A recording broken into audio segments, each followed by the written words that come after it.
Assalamualaikum warahmatullahi wabarakatuh. Alhamdulillahirabbil alamin. Asyhadu an la ilaha illallah wa asyhadu anna Muhammadar Rasulullah. Raditu billahi rabba wa bil islami dina wa bi Muhammadin nabiyya wa rasula. Rabbi shrah li sadri wa yassir li amri wahlul 'uqdatam min lisani yafqahu qawli. Alhamdulillah kita berjumpa kembali di dalam perkuliahan produksi John Pakan ya, yang dalam hal ini kita akan membahas tentang pengolahan lahan tanaman pakan ya. Ini adalah sesuatu hal yang penting yang harus kita lakukan, bagaimana caranya supaya kita bisa membuat produksi hijauan pakan itu bisa optimal tentunya.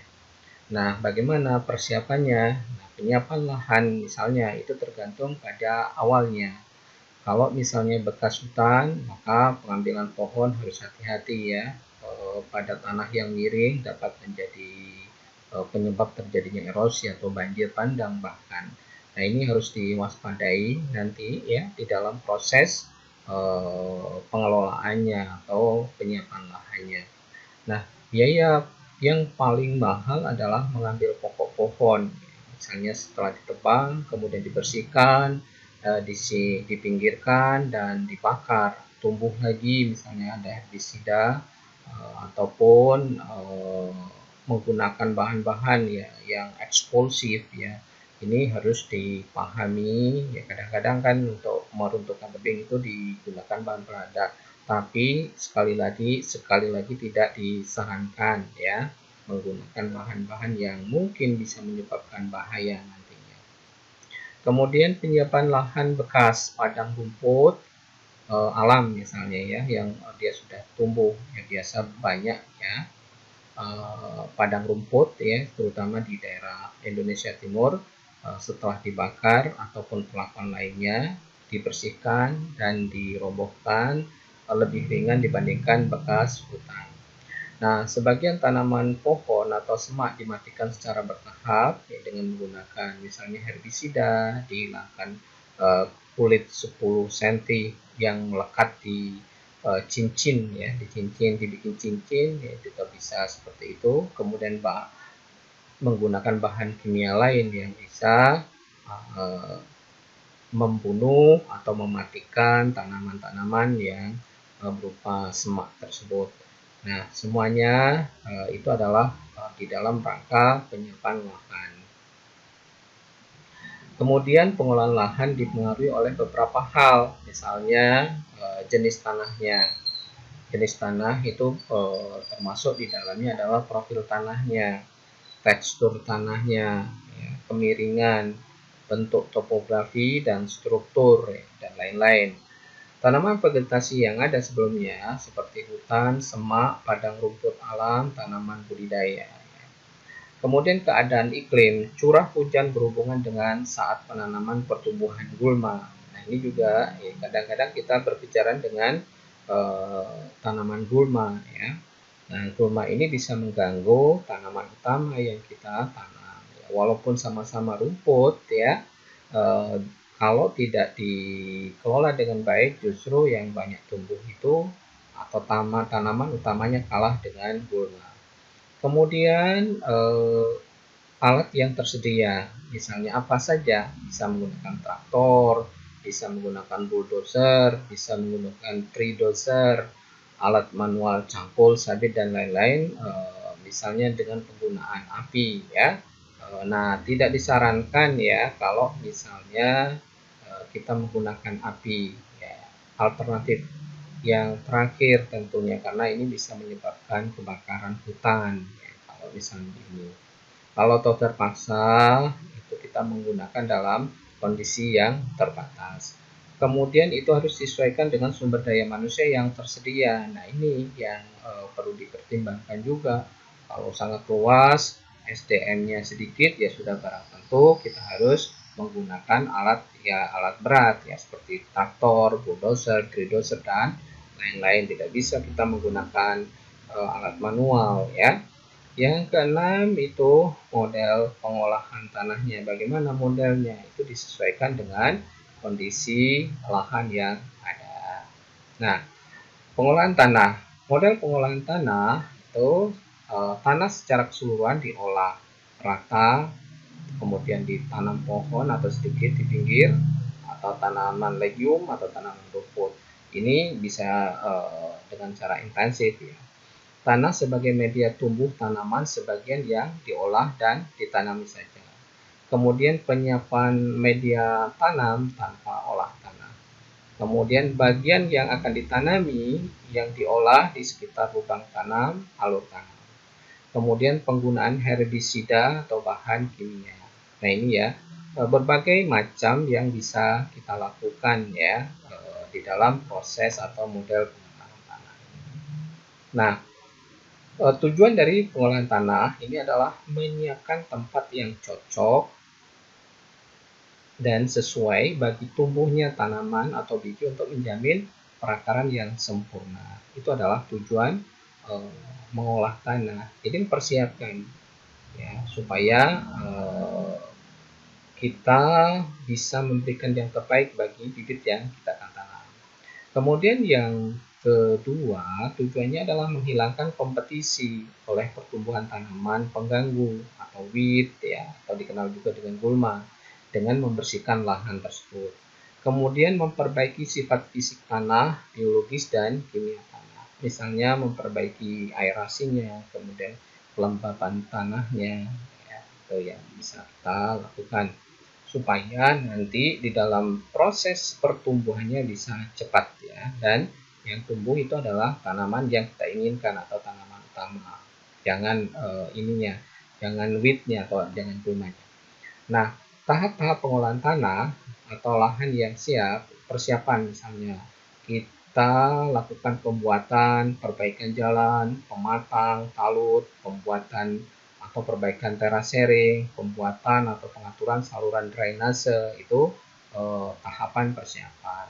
Kemudian kita lakukan yang namanya land clearing ya, vegetasi yang sebelumnya bisa menjadi sumber organik gitu kalau kita manfaatkan, tapi juga bisa menjadi kotoran atau sampah batu kalau tidak dikelola dengan baik, misalnya dalam bentuk yang lain yang susah ya, bisa ini dihancurkan seperti batu, pokok pohon, ini juga menjadi tantangan tersendiri. Nah, land preparation-nya bagaimana caranya? Yaitu dengan membalik tanah, bisa menggunakan bajak singkal atau piringan, atau juga menggunakan cangkul ya kalau yang manual. Kemudian memecah atau menghaluskan tanah, bisa menggunakan peru atau cangkul ya, dan cangkul ya. Kemudian membersihkan tanah, tanaman atau vegetasi. Nah, sedangkan kalau native land atau pohon hutan, perdu, semak, rumput, alang-alang, dan tumbuhan pengganggu lainnya, kotoran, batu, sampah, kita lakukan benar-benar ya yang kita tidak inginkan, bagaimana tanaman pengganggu ini harus kita minimalisir ya. Ingat, kita minimalisir supaya tanaman utama, rumput yang kita tanam atau yang legume yang kita tanam itu bisa tumbuh dengan baik ya. Itu ya yang kita harapkan. Nah, seperti ini ya. Ini kan kalau misalnya kita mau tanami ya harus dihilangkan dulu. Ya, kalau tidak akan bisa tumbuh ya, diratakan misalnya. Nah, meratakannya kalau seperti ini memang agak berat kalau secara manual ya. Harus menggunakan misalnya bulldozer ya. Jadi ini. Nah, setelah rata baru boleh kita tanami ya sesuai dengan yang kita inginkan, apa rumput gajah ataupun rumput raja yang dilakukan. Kemudian pengertian dan tahap pengolahan tanah. Ya, menurut ahli ya, pengolahan tanah adalah setiap kegiatan mekanik yang dilakukan terhadap tanah dengan tujuan untuk memudahkan penanaman, menciptakan keadaan tanah yang gembur bagi pertumbuhan dan perkembangan akar tanaman, sekaligus merupakan upaya pemberantasan gulma. Ya, itu. Jadi kembali ya, kita berantas gulmanya supaya tidak mengganggu tanaman utama ya. Di samping supaya tanahnya itu gembur. Ya, seperti yang kemarin, walaupun di polybag pun juga kita mencari tanah yang bagus, yaitu dalam skala nanti percobaan kalau kita menggunakan polybag, tanahnya harus dipilih yang subur, jangan yang tidak subur atau tanah marginal. Nah, kegiatan pengolahan tanah dibagi dalam 2 tahap, yaitu pengolahan tanah pertama dengan cara pembajakan. Dalam pengolahan tanah pertama, tanah dipotong kemudian dibalik ya, agar sisa tanaman dan gulma yang ada di permukaan tanah terpotong dan terbenam. Kedalaman pemotongan dan pembalikan tanah umumnya di antara 15 sampai 20 cm. Kemudian pengolahan tanah kedua yaitu dengan penggaruan. Pengolahan tanah kedua bertujuan menghancurkan bongkah tanah hasil pengolahan tanah. Pertama, yang besar menjadi lebih kecil dan sisa tanaman dan gulma yang terbenam dipotong lagi menjadi lebih halus sehingga akan mempercepat proses pembusukan. Ya. Nah, bagaimana macam-macam sistem pengolahan tanah? Pengolahan tanah secara mekanis, misalnya kita menggunakan traktor ya. Pengolahan lahan secara sempurna yaitu pengolahan lahan yang meliputi seluruh kegiatan pengolahan lahan dimulai dari awal pembukaan lahan hingga lahan siap untuk ditanami, meliputi pembajakan, pemupukan dan rotari ya. Ini yang harus kita siapkan. Kemudian pengolahan tanah minimum untuk tanah gembur, mulsa, ya, bisa juga menggunakan mulsa ya. Nah, pengolahan lahan dengan olah tanah minimum hanya meliputi pembajakan ya, atau tanah diolah, dibalik, kemudian tanah diratakan saja. Pada pengolahan tanah ini biasanya banyak dilakukan untuk lahan persawahan biasanya. Kemudian pengolahan tanah konservasi, olah tanah minimum dan tanpa olah tanah. Pengolahan lahan pada sistem ini hanya meliputi penyemprotan ya, guna membunuh atau menghilangkan gulma pada lahan kemudian ditinggalkan hingga gulma mati atau ditunggu ya, maksudnya ditunggu hingga gulma mati dan lahan siap untuk ditanam. Pada pengolahan lahan ini biasanya menggunakan sistem tajuk ya, dalam proses penanamannya, gitu ya, tanpa olah tanah. Nah, olah tanah berikutnya adalah olah tanah konservasi dilakukan dengan cara pengolahan tanah dalam bentuk larikan, memotong lereng, atau dengan mencangkul sepanjang larikan untuk memudahkan penanaman. Nah, ini harus disiapkan ya, larikan. Kemudian tanpa olah tanah adalah sistem di mana permukaan tanah hanya dibersihkan dari gulma baik secara manual maupun dengan menggunakan herbisida. Sesudah pembersihan, tanaman langsung ditugalkan. Jika penugalan sulit dilakukan, dapat digunakan juga cangkul untuk memudahkan penanaman. Ini harus hati-hati ya, karena kalau yang seperti ini ya miring itu rawan nanti terjadinya erosi, bahkan terjadinya longsor dan juga bisa terjadi banjir bandang ya, kalau misalnya kita tidak melakukan dengan baik ya.